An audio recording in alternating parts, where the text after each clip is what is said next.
Hello, you're listening to Talking at a Slot, the podcast about having fun with toy cars. And despite the fact that Peter pressed the record button, he still got caught out when we started. Well done. Because I was thinking this isn't video, so I can have a quick sup of my dirty chai. Sorry, Slaughterer, it's not coffee. No, well, there you go. You see, Well, it's there's not coffee good in enough. You're having a dirty chai. Yeah, a sneaky dirty chai. Do you not have a clean one? No. Well, the clean ones are okay, but you stick an espresso in it and you get wired, and you really don't want me wired. I just resort to good old-fashioned. So that appeared in a recent podcast. Dear listeners, go back. Dear viewers, go back and check them out. And that's Kate Moss, because I had a YouTube advert for it. It is. And I apparently. thought, bloody hell, she's game gal. She's been around a while, hasn't she? She's been around the block, and she's still apparently a phenomenon. She's a phenomenon. Maybe it tells you something about the demographic that drinks Diet Coke. I don't know.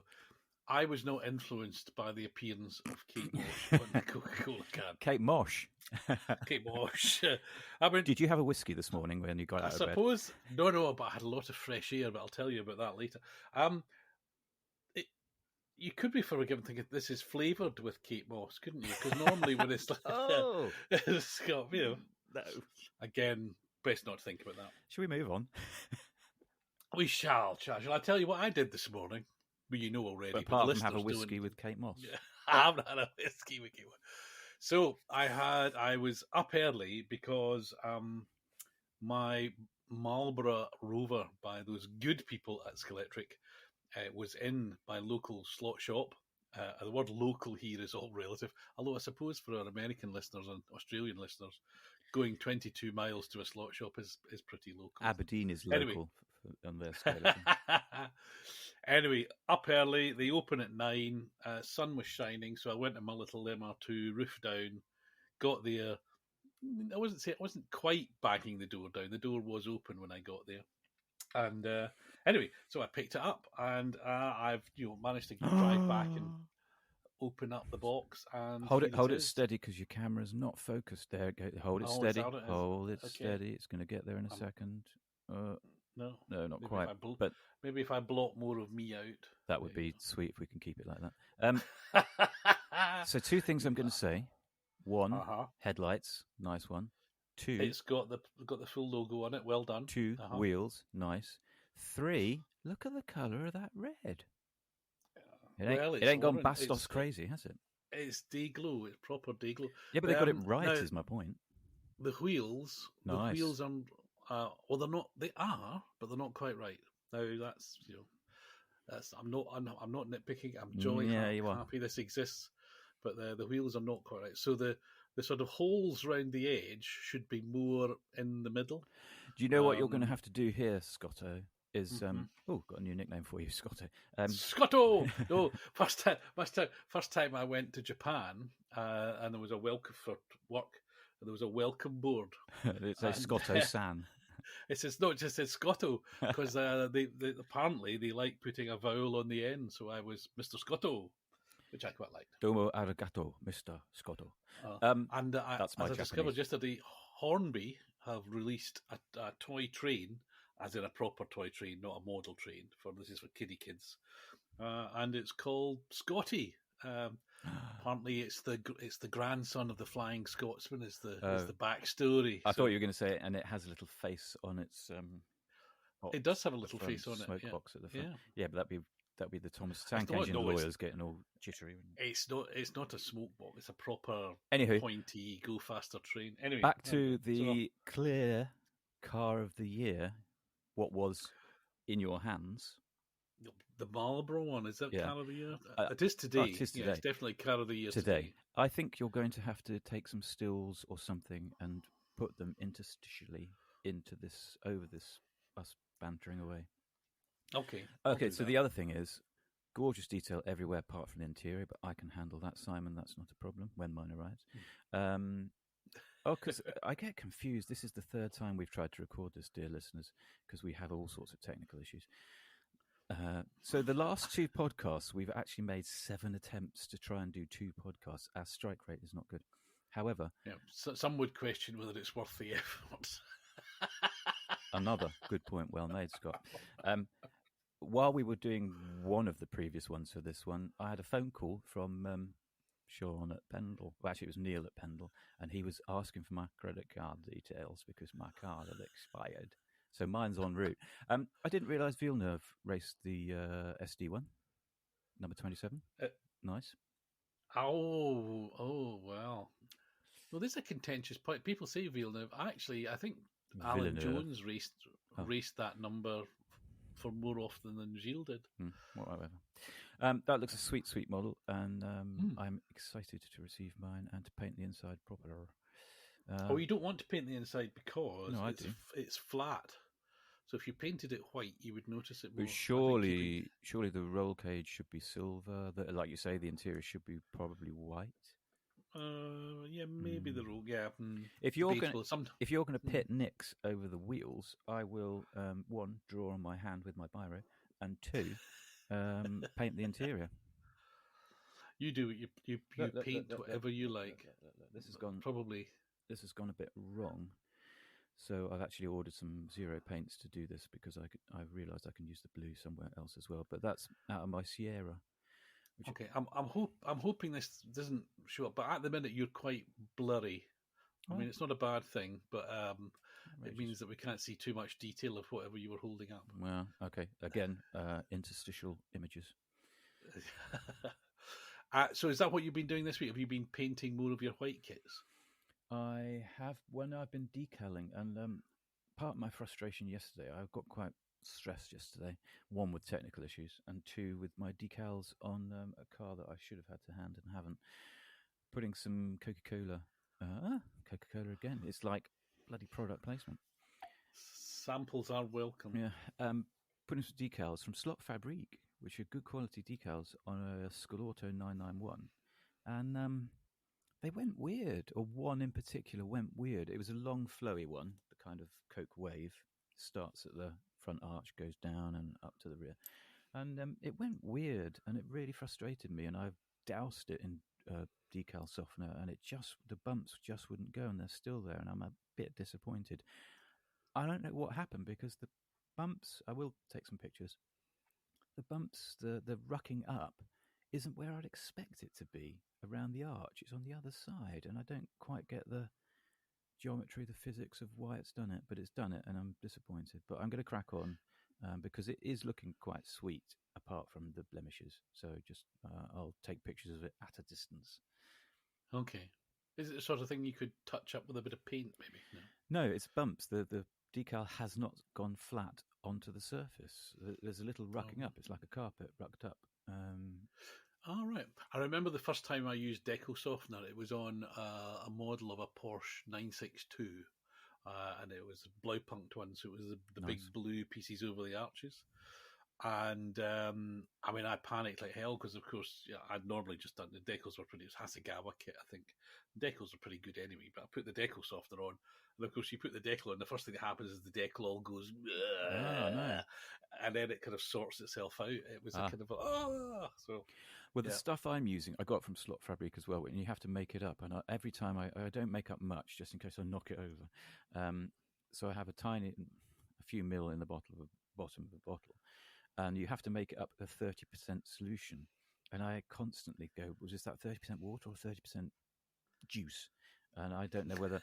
And I also, because of the lack of... Do it 50-50, you can't go far wrong. Because of the lack of effect, I thought maybe this stuff has gone off. So I mixed up a new batch. It's not. I'm disappointed because it is a cracking livery, but the decals possibly are quite old. Most of them have gone on. All of them have gone on perfectly well, apart from this one.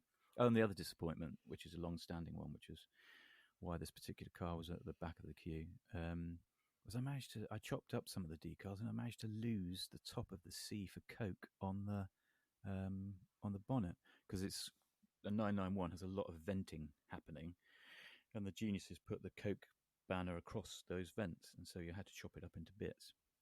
And somehow I managed to lose one bit at the top of the C, so the thing was fated from the start. Do it as race, post-race, just weather it. Lots of weathering. Well, I've taken a look at it, and it's a pretty car, I think. and it's going to show up quite well in the dim reaches of the Ramsden Memorial Hall, which is very poorly lit. And yes, those who've not listened before, this is a key feature of Pedro's race cars, is that they're actually day glow, so you can see them at a distance. Yeah. So I've actually made because my black 991 that I did with MTR decals, more about MTR later, dear listener, is kind of disappears into the gloom. This one will not disappear into the gloom, and the black one's quite a racer, so I might just have it as one to really thrash, because I like the look of it, so I want to race it.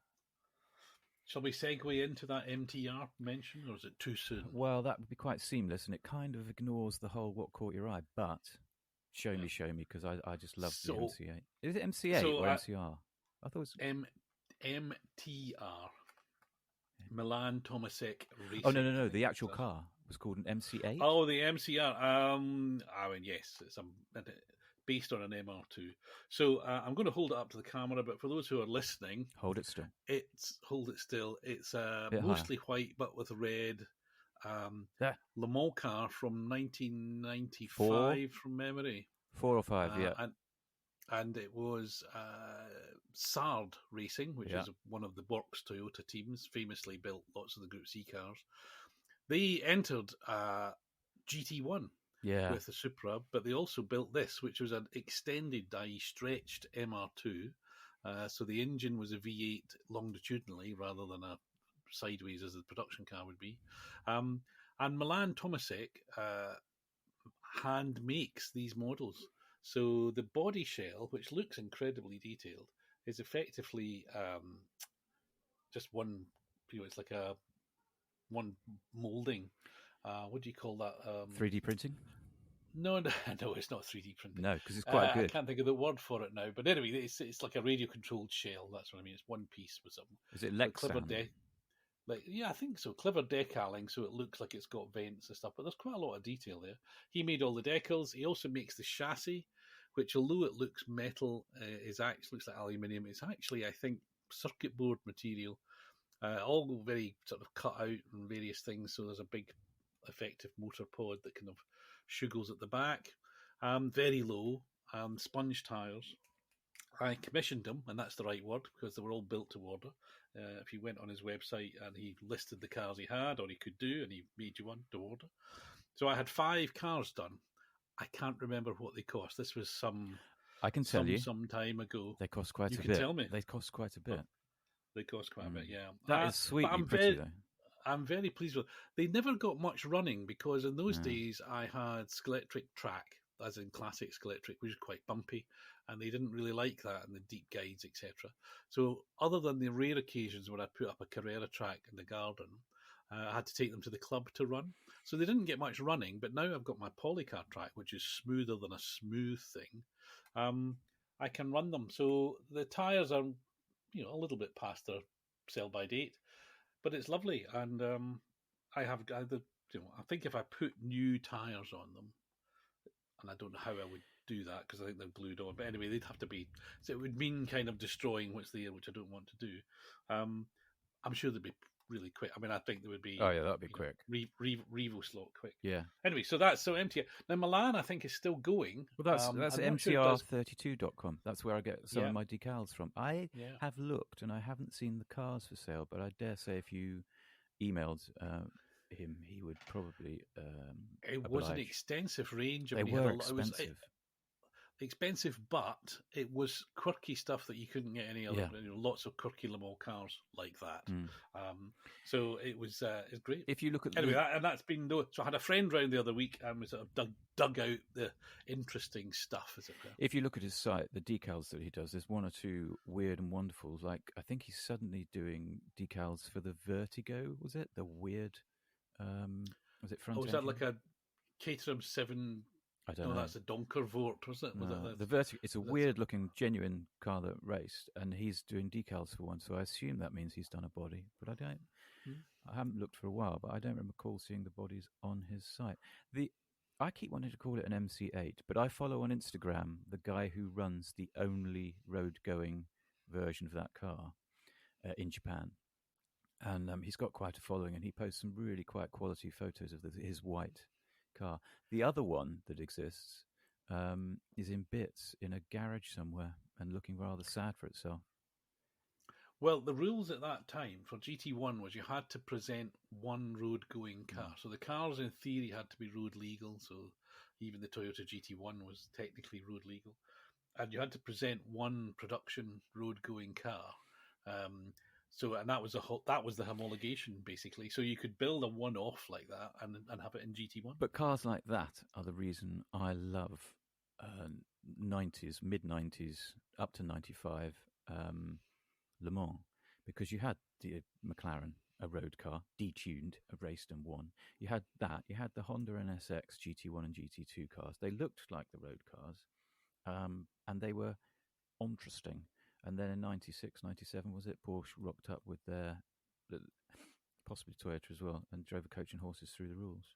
And Nissan with their 390. I mean, there's one road going 390. Is it 390? Well, they dropped, even before the end of GT1, they dropped the one that requirement because Which is it was a mistake in my book. Well, it was just a very expensive nonsense, really, because people were building a race car and then making a road-going version of it. So it wasn't really, you might say, not in the spirit of the rules, but then we all look back and fondly remember those cars. So, you know. No, it's good. It's interesting stuff. But I might try and drop MTR an email and say, "Hey, I've still got them. They all still go. What can I do about the tires?" My botch job, tire rejuvenation, is to rub in Factor 50 suntan lotion. That's funny because I saw on the Instagram again. Other social medias are available. They're just not as good, and I won't go into a reason why because you don't like it. I saw a Spanish dude, or was it YouTube? Might have been YouTube.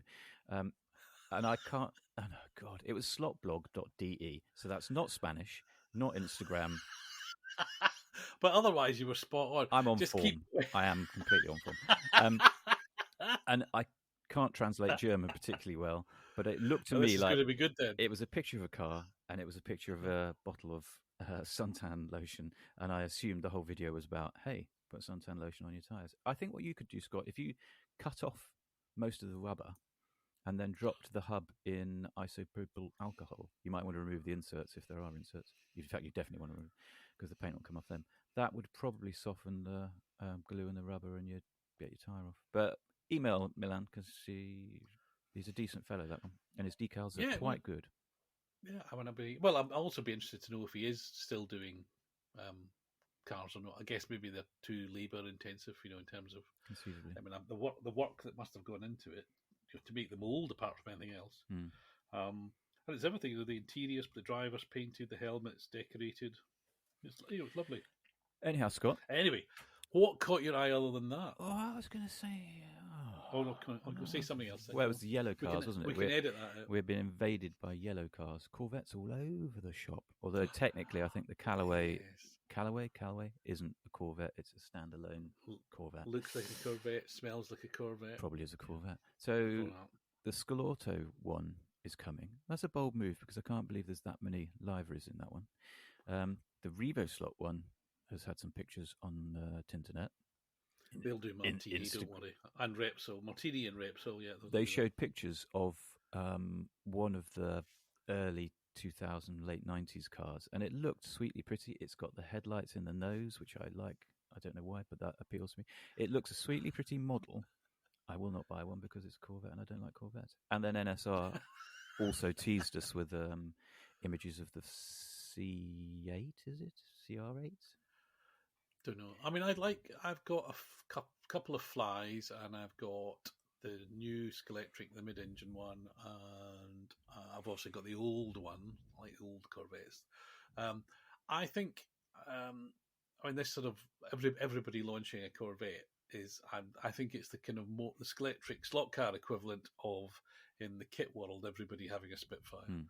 But if they sell, and I also needs one. I also think it's probably a nod to a possibly burgeoning American market. I mean, we know there are 3 slot car enthusiasts in America because they're fans of the show, And there's one imaginary Canadian, so that's like 4 people in North America who might buy one each of these cars. So that's Well, ka-ching.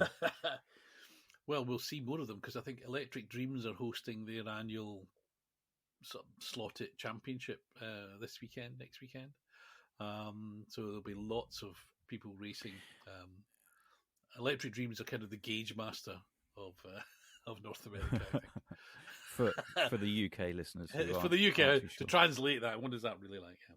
I did see one of these modern Corvettes on the roads of Oxfordshire week before last. I was directly behind it, and I have to say it looked fat-arsed, and it looked completely like it was out of a Transformer movie. The rear, I looked at it and thought, any minute now, this is going to transform into Bumblebee or Wasp, I think Wasp that or whatever it is.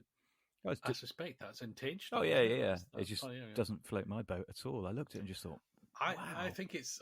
I think it's a bold move for them to go to a mid-engine car, but this year especially, they're doing well with it. One car in IMSA, one car in WEC. In WEC, they've wrapped up the title already. IMSA, I'm not sure, but. Fantastic. One car. I mean, everything about endurance racing says, well, if you only enter one car, you're never going to do very well because, accidents, etc. So, it's great stuff. And I think again, forgive me, I think they've committed already to being in GT3 next year in WEC. Good. Which is all a bit confusing because there's more and more hypercars. Yay! No LMP2s. Yay! I'm kind of cool with that. Yeah. But they can't really, because there's so many hypercars and they've got limitations on garages, pit lane sizes and also air freighting. One of the things that we tend not to think about is this whole circus has to fit into a couple of jumbos to fly around the world. And so I think there's a limitation on how many GT3 cars there are going to be. And I guess whichever answer the ACO and the FIA come up with, it won't make everybody happy. But more hypercars are great. The one I'm going to get wrong. What's the Italian one? I can never find the Isola Franchitti or Franchitti or whatever it is. It's now been liveried up in red, white, and blue, and it's been testing, and it's my new favourite car. I'm not sure if lovely. I've seen that. I do like the. Oh, what's the one I like? I clearly like it a lot. Oh, I like the Glickenhaus paint job look of the beast, and I like the Ferrari. Weird for me to say it, but I like the Ferrari. I just like the whole Batmobile look of the thing. That's like liking Man United, though. It's just too easy. I hate Man United and I hate Ferrari generally, but oh well, that's okay. I don't hate what I was going to segue hypercars. There was a big race, 24-hour race in Spain that you were talking to me about. Oh yes, because I saw on the socials. This time it definitely was Instagram. Are you sure it was social? Sure it was Spain? I'm sure. I'm sure it was Instagram. SRC were posting, we got pole position. Fine, dandy. The race happens 24 hours, multiple tracks, which quite impressed you. And then after the weekend, Scalauto post one saying, yay, 963. Not only did it win, but we had 7 in the top 10. And I was just immediately questioning whether they were genuine box standard cars that you could buy, or, as is the way with a lot of 24-hour, and you're shaking your head, they were like their bodies and then everything else underneath was tuned up and not standard, which annoys me. You can't say it's an SRC or a Scalauto if underneath it's 3D this and Lexan that, and not a car you can buy in the shops. Well, I get grumpy at that. I sort of get that, because you may remember when we were talking before about the UK, the Disca 24-hour race, and we said, wouldn't it be good if there was a box standard Scalextric car and a box standard Carrera car? And I think you got in trouble for saying that, because we had an email. Well, didn't get trouble stretching it a bit. I like to stretch things a bit. No one's offered us an entry, let's put it that way. But the reason I said that was because it would be interesting to see how box standard cars... How many laps down you'd be. Well, also, I think it's kind of part... There's 2 kinds of competition, isn't there? And as I understood the Spanish one, there was 3 classes of car, and depending on which class you were in, there was a specified motor, specified tyres. So even if you, and I'll get this wrong, but you were running chassis A, you still had to use motor B because that was the motor for that championship, and reverse. But I think the bodies and the chassis were manufacturer. Wheels and tyres and motors are obviously as per the regulation. It makes it a better race, doesn't it? If everything, you either say everybody runs the same, or you say, well, your motors and tyres are kind of the real, where the real quality comes from. You see, part of the reason why I like the 90s Le Mans cars is because they were, okay, I'm stretching it, but they were cars that you could buy in a showroom. Not really. But Not really. That's what I want to see happen. And so, So it's just the Spa 24 Hours of old, where it was saloon cars and even a Peugeot MPV. Yeah. Do you remember? They raced an MPV one year. Did they? It was like racing a Volvo estate. Yeah, it was cooler because it was a Peugeot and it was an MPV. I take it went pop. I can't remember, actually. It looked really good. It was a Peugeot. It was probably slow and then went pop. What did they call their MPV? 905 or something? No, that was the Le Mans car, wasn't it? But they, it looked good because it was sort of slammed down. I think that long endurance racing with standardish cars, you know what it's like, and I don't race very much. You do, so not a lot. I may be about to upset lots of people. People get very competitive, don't they? And they worry about, well, are you using the right motor? Are your tyres this? Are you doing that? So if you just said it's box standard, you'd have to have, I don't know, Scalextric, say, turn up with 50 cars in a box, and you just selected by lottery which car you got. So because the production tolerances on any given thing are going to be 10% difference or something. So if you then have a long race with it, people are going to go, oh yeah, well the car's not getting good. It's the best we can do. Whereas if you get a chance to change things and tune it, at least you've had a chance to fiddle. So you can't say, well, it was the car's fault. I had a chance to fiddle. Fiddling is part of the joy. Like decals and paint, fiddling is part of the joy of the hobby for me. I like to think that the fiddling is on a even field. Fiddling on an even field. That doesn't fiddling on a field sound right. Sounds like an album title. Fiddling on an even field. Sounds like a Jethro Tull album to me. It does. Yeah. So yes and no. Yeah. Well, listen, we could do it. You go to a club. You've got a circuit. Hire the hall for the weekend. Set the rules that it's got to be box standard. I don't know, Carrera or Scalextric. 50-50, in fact. And then we can go for and have a 6-hour race, and then we can see how we go on. Breaking news: somebody's at the front door. Oh, could this be a parcel? It could be a parcel. Breaking news: it's a parcel. Live deliveries, not just a box. Oh wow, it's a great. Oh, great! Could be an invoice. Could be an invoice. Could this be your Marlboro Rover? The return address is Pendle Slot Racing, Unit 19, Churchill Way. Oh.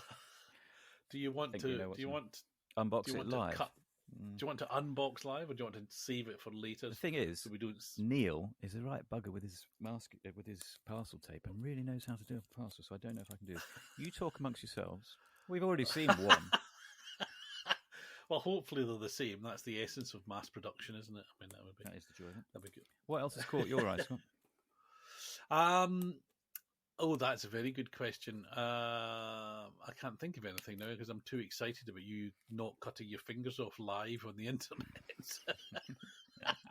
Especially as you seem to be doing it on your lap. So the opportunities for... If the blade moves.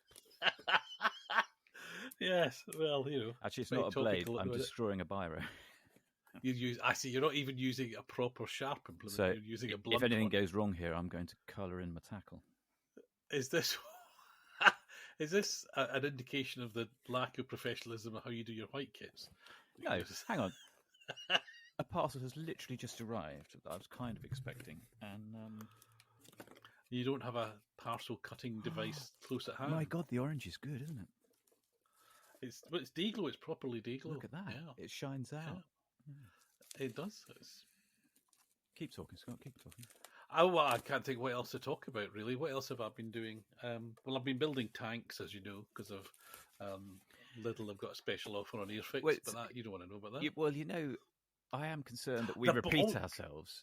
And the problem is, we try and do these recordings so often that we do repeat ourselves. And so I think we forget some things that we need to say, and then you start mentioning tanks, and I can see it in the just above your there he is, and I think, no, Scott, everyone knows about your bloody tanks, but they You don't. bloody tank.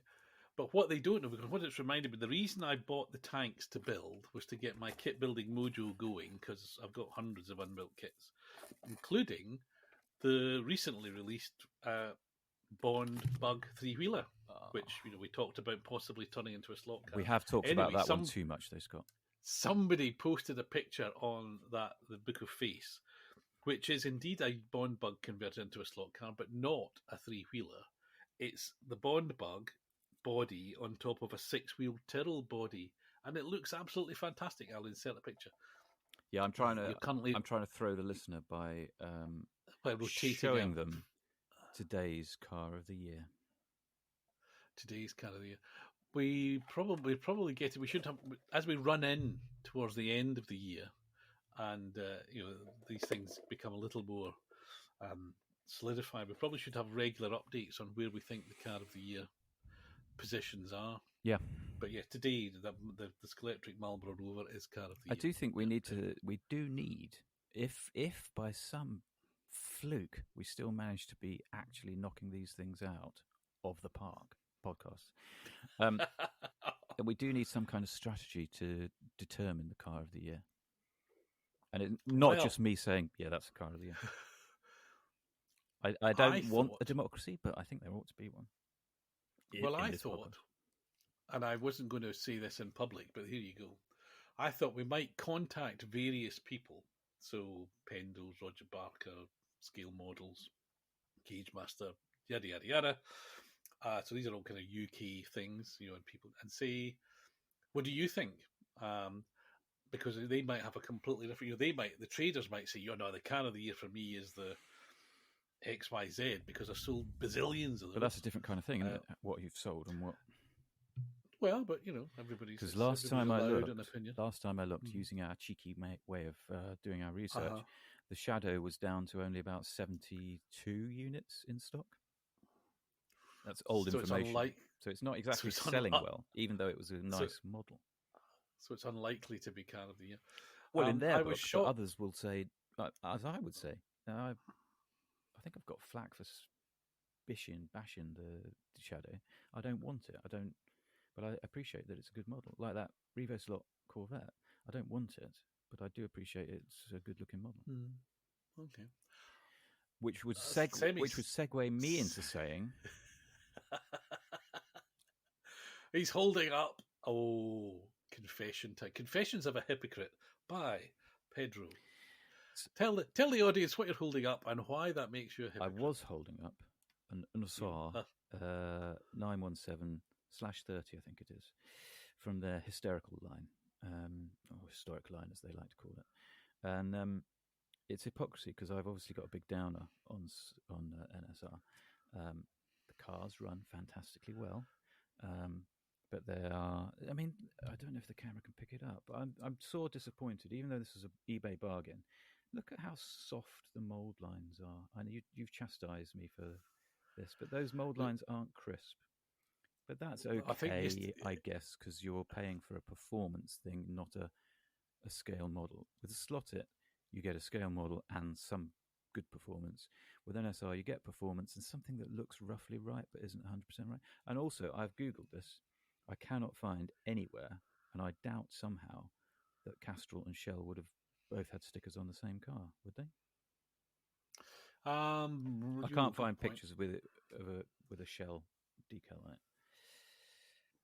Well, as I said to you, and I haven't done any research beyond my possibly failing memory, I think that's a livery from a Can-Am car, which was a 917, as in a normal 917 with the roof cut off, as opposed to the later 917s, which were specific Can-Am derivatives. No, you're recording. You said that, and I said, I found photos of it. It existed. Jody Scheckter drove it. It's a genuine thing. Really? Okay. But it doesn't have, skeptical. All the pictures I found do not have a Shell logo on it. And all the pictures I found do have rather large, admittedly frail, mirrors. And this has got little stubby things. which is annoying. Well, I think you've made. I mean, this is not to. There's an axis, or there are axes, isn't there? So there's scale accuracy and there's performance. Yeah. And you kind of, you can plot where you like, and that's and they deprioritize scale accuracy for performance, which is fine. Yes, I think I'm probably coming down on it's fine, but please, no, let's not have decals for headlights. And also, let's not have decals for pinions. Have you seen the chatter on slotforum.com? A decal for a pinion? That would be a bit weak, would it not? Well, maybe it's 3D printed. The genius professional racers at NSR have produced for the F22, whatever it is, their Formula One generic car. So it uses the standard motor, purple long can. God knows what revs it is. That's how detailed I am. But because of contraints and design implications, they had to mount the motor further back, so they needed a longer pinion. So they made a longer pinion. And you cannot remove this pinion without you pull the whole shaft out of the motor.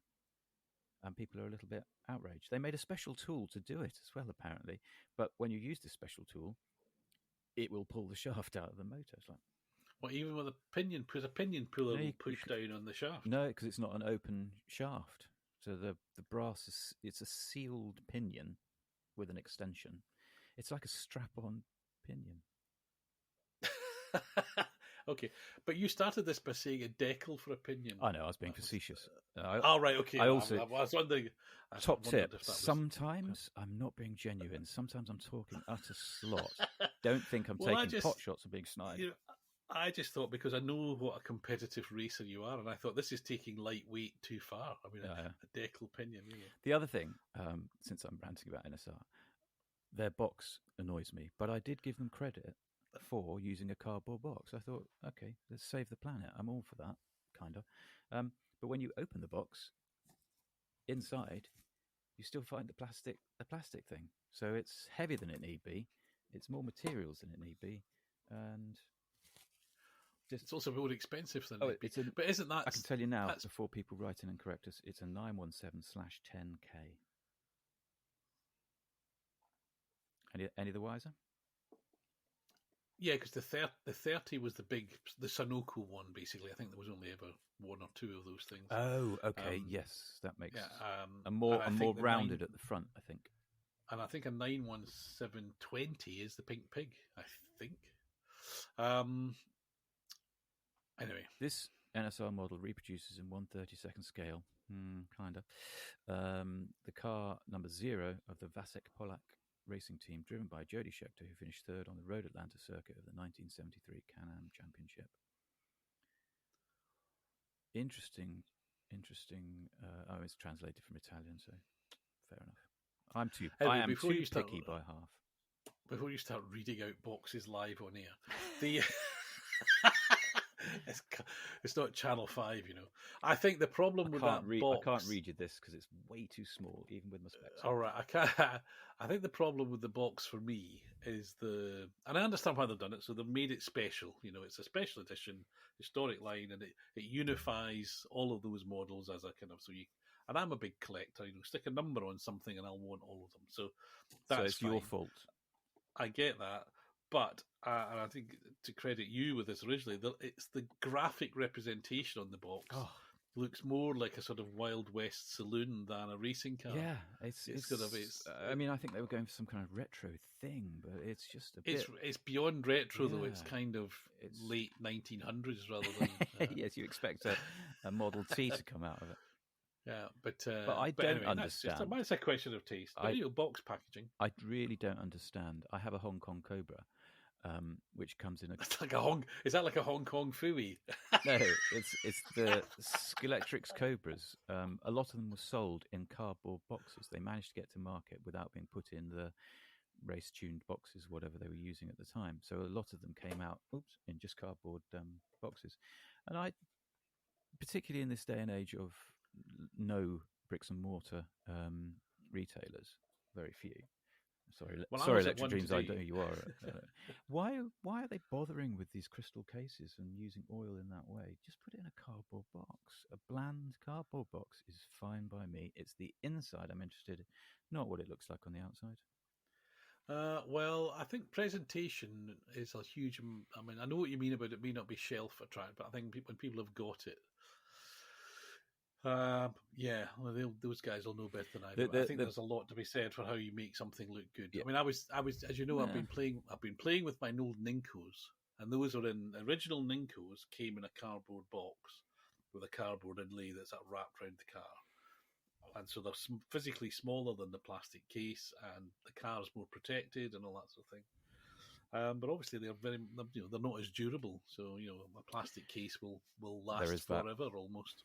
I mean, there is probably an entire edition. Never mind slot car of the year. There could be slot car box of the year, because I stagger about how often they get it wrong. The sort of things that are difficult to open, or you can't quite undo the screw. You're talking about SCX here, aren't you? In the olden days. You've got the ones which, that wasn't me being rude. There's one. Who is it? Scale Auto, who do long, thin screws through plastic mounts. Yeah. You've got to try and line up with a car. I mean, oh, for God's sake! But they are presumably trying to stop damage in transit. But then you could do that. I mean, you occasionally get a product. I mean, Apple probably spearheaded this thing, but packaging in cardboard is an art now, and you can compartmentalize and make things so that they don't get damaged in transit. You don't need this dirty great plastic case.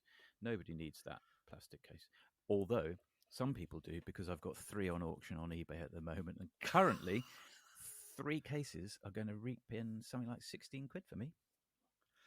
Well, this is I used to buy a lot of Ferrero Rocher because they come in that nice sort of clear box.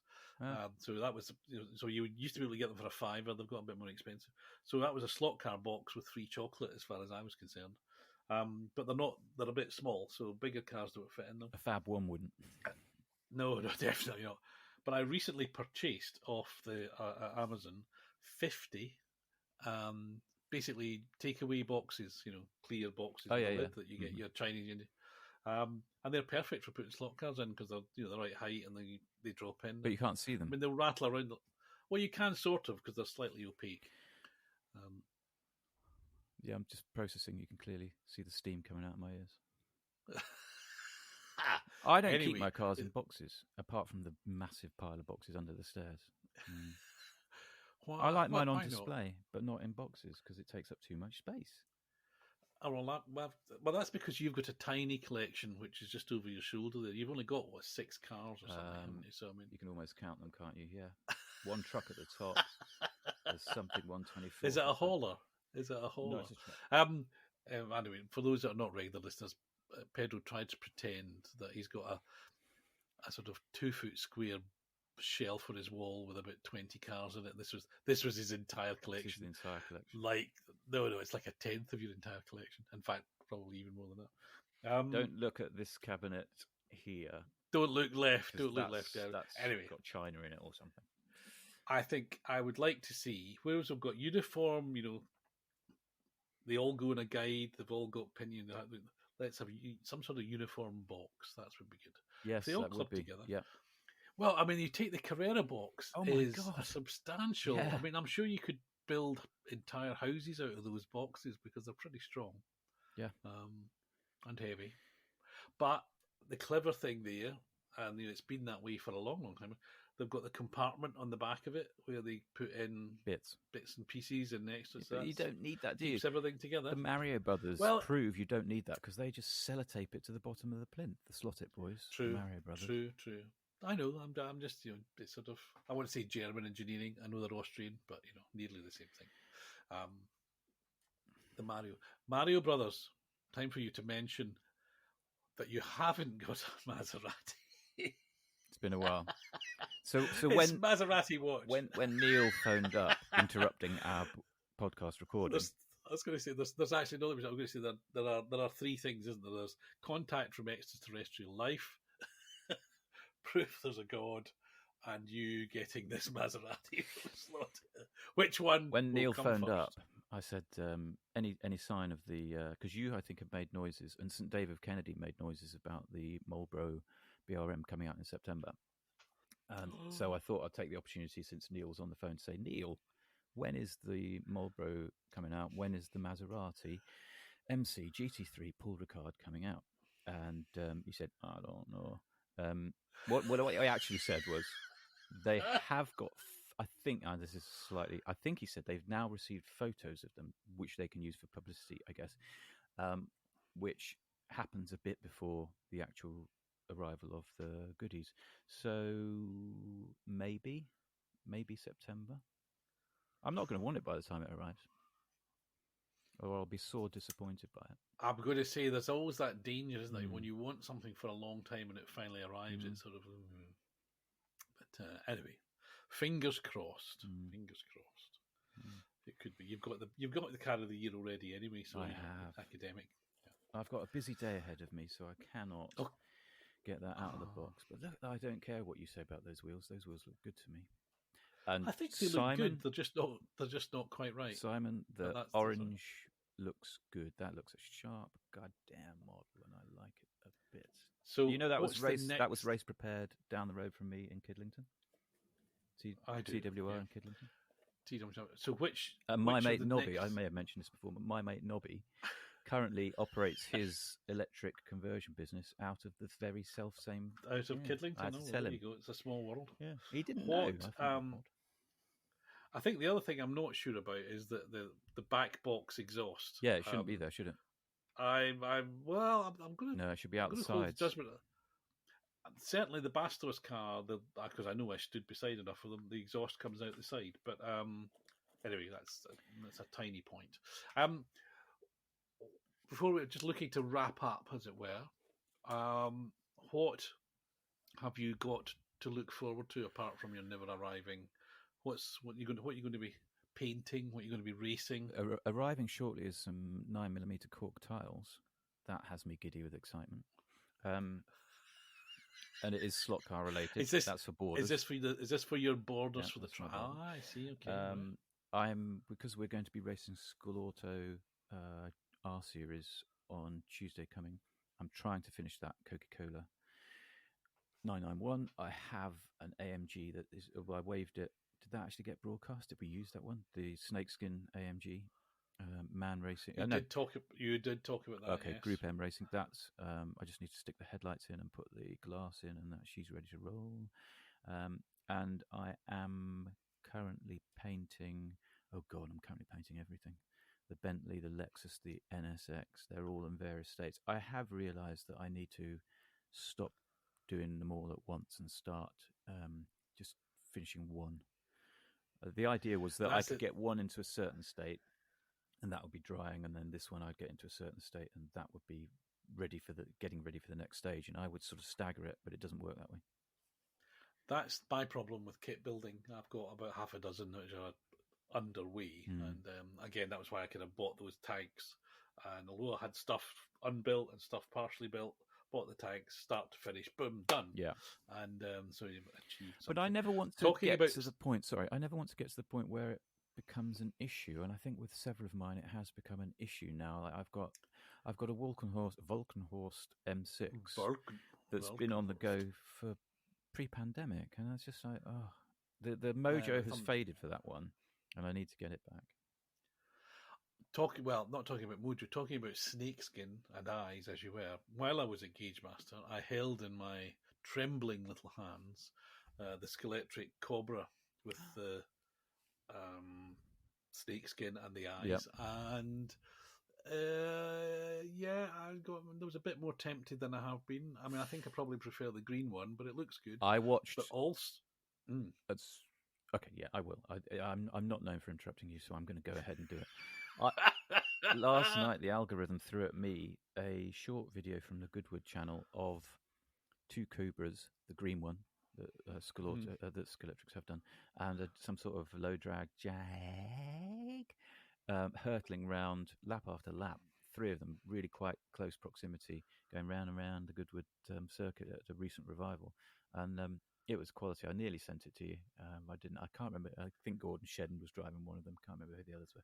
But they were going for it, and they were hairy-chested cars, close proximity. Jag put his wheels all over the grass at one point, and he kept his foot in, and it's just awesome. I hope that Tommy Rumble didn't make the microphone, but It did. interesting because It didn't. Apologies, Yeah, I fellas. didn't. But interesting because that classic racing at Goodwood, and everybody loves it because it's a flowing circuit. There is a chicane, but there's not really. It's not the stop start of modern circuits. And the tyres are deliberately made to be a bit slidey, not as grippy as possible. And we all remember and we all love watching when there's 2 or 3 cars sliding together. It's not about who went fastest. It's not about who won. It's about 2 or 3 cars lap spectacle. after lap. Well, but that some of the most fun I've ever had with running a slot car is just doing laps with someone else. In fact, I remember way back we were in Switzerland, early days of Slot Forum. Doug and I had it was the Maserati and the Van Wall. Maserati MC GT3 Paul Ricard. You had one? No, the Fangio one. Oh yes, that'll tell you how long ago it was. Yep. And Alan had this lovely Scalextric Sport scenic track, which kind of wound up and down, a bit of elevation change. And we just run these cars, just consciously trying to be beside each other and sort of dancing rather than racing. And we did that for 20 minutes and we had a huge amount of fun. I can't remember what happened in the races that I did do. I'm not sure I can let that go. The cliche of cars with dancing on the edge. That's even Crofty wouldn't come out with a line like that. Well, it was really because they were kind of sliding and they were sliding. It was lovely. It was very enjoyable. Why? Because I'm getting poetic. Yeah, exactly. We do need to wrap this up. But for a long time, I had a Van Wall, and it's skinny wee little tyres, and I used to enjoy running that. And I can't think really why I got rid of it, other than that. I think I was probably the only person at the club who had one, so it was pointless agitating for them to. I don't think I even agitated them to race. Nobody was interested in the 50s cars, sadly. Well, they would have been interesting, and they were. It was a deep joy to pedal that thing around. Oh God, cliches, pedal it around. Pedaling. Dance on the edge. Well, that's a possible cliffhanger because Avant Slot, the Mercedes Ren Transporter with the Formula One car on the back. Oh, yeah. We've seen lots of computer renders, etc. Most recently, we've seen, I think it's a pre-production test shot that's sort of taped together. It's now on pre-order on Pendle. How much? Well, interestingly, I was assuming it was going to be well north of 300, maybe 400 quid. Oh no, I thought 250. It's about 250, which I think is astonishing, given the Transit was 200 and something on its own. So to have the Ren Transport, so that's a lot of money. That's 5 Scalextric cars. I can put that on your credit card for you. But that's it's suddenly gone. That's tantalisingly with less out of reach than it might have for been. You. I know. What? I know. Yeah. What?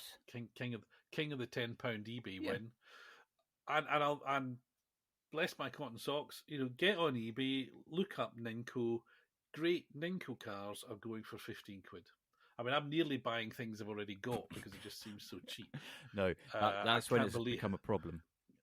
Yeah, I think, yeah. But a number of honestly, there's stuff on there. I think, why are people not buying this? Well, it was because of you that I bought this, because I went on a Sunday and I thought, I'm going to put a silly bid on. I had to actually put a couple of silly bids on to try and secure it. But it was a bargain price. And it will go well, and it will offend my eye, but I don't really mind. Okay, there you go. And on that slightly downbeat bombshell, I don't really mind. Goodbye, Scott. Goodbye. Well, we should do the endings better, I think. So instead of it just running out and I was going, well, bye, goodbye, we should say, thanks for listening. This has been Talking Utter Slot, the podcast about having fun with slot cars.